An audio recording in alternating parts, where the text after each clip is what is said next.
আপা, আমি কখনো ভাবতে পারি নাই যে তুমি আমাকে সতীন হিসাবে মেনে নিবে বা তুমি আমাকে এতটা ভালোবাসবে। আমি অনেক ভাগ্যবতী যে তোমার মতো একটা সতীন পাইছি। সতীন না, আমি তোমার আমার বোন ভাবি।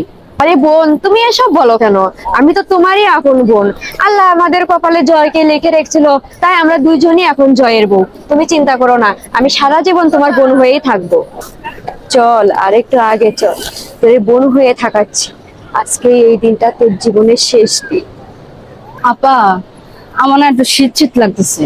আরে কি বলো, নতুন বউ তুমি, তোমার শীত লাগলে আমার কষ্ট হবে বোন।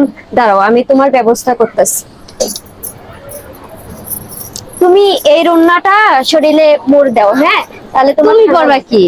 আমি পরবো না, আমার পড়া লাগবে না। তুমি আমার বোন, তুমি পড়লেই আমারও হবে।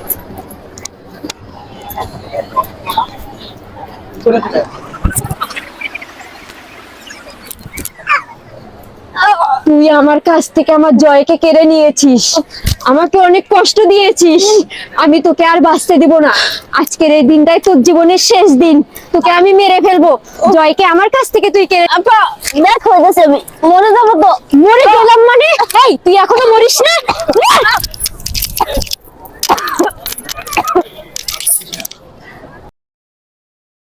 পৃথিবীর কোনো নারী মন থেকে তার স্বামীর ভাগটা কাউকেই দিতে পারে না। আর এর কারণেই হয়ে যাচ্ছে সারা পৃথিবীতে এইরকম হাজারো খুন, হাজারো ক্রাইম, হাজারো নির্যাতনের শিকার। এটাই বাস্তব।